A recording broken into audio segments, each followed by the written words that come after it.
ध्यान एक विज्ञान है। जो कुछ सत्य है वह एक है, वह अनेक नहीं हो सकता। विज्ञान और ज्ञान का यही अभिप्राय है। अज्ञान अनेकता देखता है, ज्ञान का एक साक्षात्कार करता है। अनेक को एक में रूपांतरित करना विज्ञान है। समस्त जगत को एक सिद्ध किया गया है, उस विज्ञान को वेदांत का विज्ञान कहा जाता है। समस्त जगत एक है। इस समय हमारे सामने ये सब विविधताएं जिन्हें हम देखते हैं और हम उन्हें पंचभूत कहते हैं, पृथ्वी, जल, अग्नि, वायु और आकाश। ध्यान वह अभ्यास है जिनमें सब कुछ उस परम सत्य आत्मा में घुला दिया जाता है। पृथ्वी जल में रूपांतरित होती है, जल वायु में, वायु आकाश में, तब आकाश मन में और फिर वह मन भी विलीन हो जाता है। सब आत्मा ही है। तुम जानते हो, ध्यान कल्पना की प्रक्रिया से आता है। तुम इन तत्वों के शोधन की इन तमाम प्रक्रियाओं से होकर बढ़ो।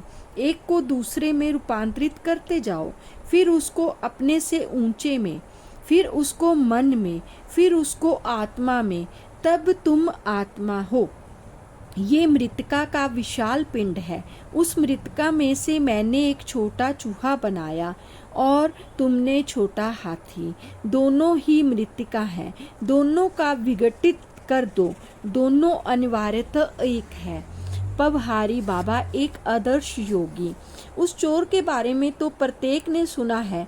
वह पवहारी बाबा के आश्रम में चोरी करने आया था, परंतु इन संत को देखते ही वह भयभीत हो चुराए हुए सामान की गठड़ी वहीं फेंककर भाग गया था। कैसे ये संत? वह गठड़ी लिए उस चोर के पीछे मीलों की कठिन दौड़ के बाद उसके पास जा पहुँचे।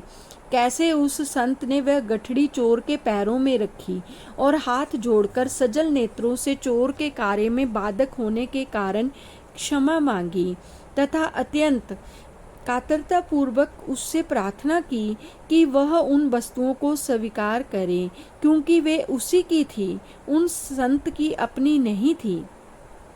हमें विश्वस्त प्रमाणों द्वारा ये भी बताया गया है कि कैसे एक बार एक काले विषधर कोबरे सांप ने उन्हें काट लिया।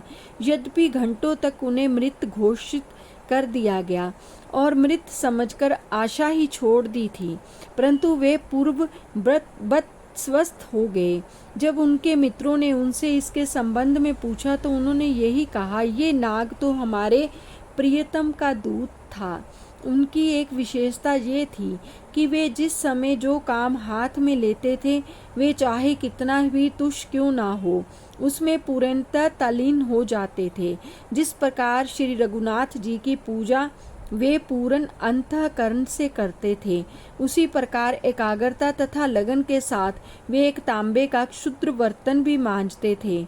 उन्होंने हमें कर्म रहस्य के संबंध में ये शिक्षा दी थी कि जस साधन तस सिद्धि, अर्थात ध्येय प्राप्ति के साधनों से वैसा ही प्रेम रखना चाहिए मानो वे स्वयं ही ध्येय हों और वह स्वयं इस महान सत्य के उत्कृष्ट उदाहरण थे।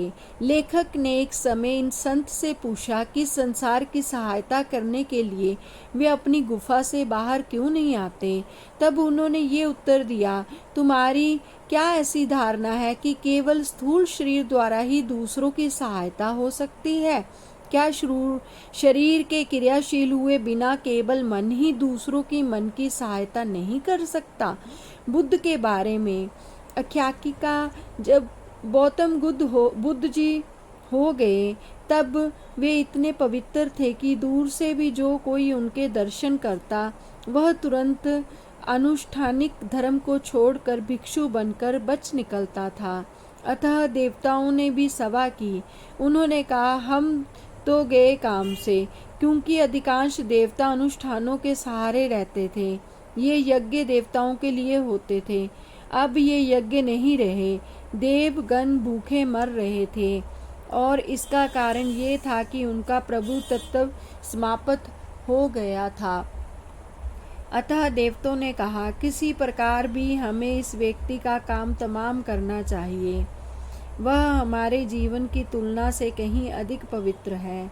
तब देवगण आकर बुद्ध से बोले, भगवान, हम आपसे कुछ मांगने आए हैं। हम एक महायज्ञ करना चाहते हैं जिसका अभिप्राय विशाल अग्नि प्रज्वलित करने से है तथा हम संपूर्ण विश्व में किसी ऐसे पवित्र स्थान